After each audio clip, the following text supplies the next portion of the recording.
Bonjour à tous, nous sommes donc le lundi 13 juin 2011. Alors pour la première fois, je corrige et modifie ma chronique faite avant-hier après avoir pris connaissance d'un certain nombre de données. Donc Luc Ferry Remake. Je disais que le fait et le personnage pouvaient être anecdotiques dans notre monde en mouvement, mais qu'ils étaient symptomatiques de notre société française qui fabrique plus de privilèges que de richesses. Rappel des faits. Luc Ferry, pseudo-philosophe mondain, n'a pas donné de cours à l'université Paris 7 depuis septembre dernier, et ce malgré les 3 courriers de la direction de l'université. Donc 4 500 € net par mois, ce qui correspondrait pour le commun des mortels à un emploi fictif, mais pas du tout, s'insurge Ferry, puisqu'il était détaché, comme des centaines d'enseignants le sont chaque année, détaché de l'université pour présider le conseil d'analyse de la société, qui, après enquête, réunit depuis 2004 32 membres pour faire avancer le schmilblick et les grands choix gouvernementaux. On ne rigole pas. Un des très nombreux groupements de penseurs désœuvrés que la République se doit de caser quelque part.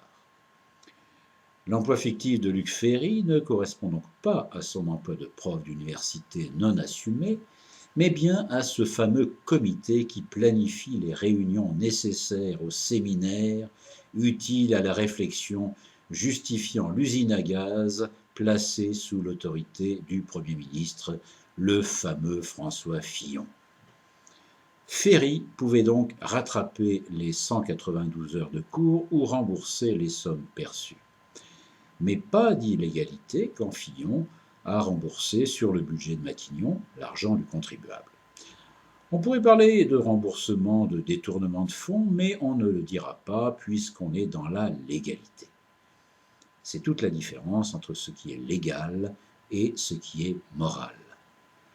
Alors, venant de Fillon et du peu de scrupules de cet individu face aux deniers publics, au regard de ses dépenses de transport personnel et familial avec l'avion, seul moyen vraiment performant et écologique pour rejoindre la Sarthe depuis Paris, donc venant de Fillon, pas vraiment de surprise.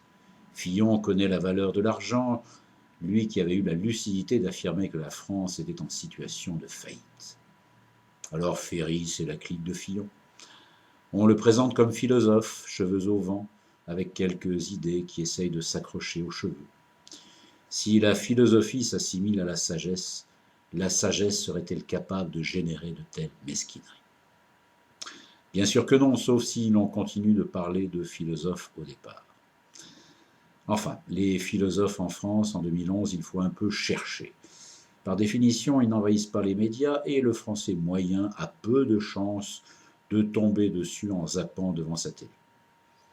Heureusement que Michel Onfray existe et demeure présent et visible pour atténuer certaines nuisances que des esprits saints nomment BHL, Ferry ou Finkielkraut.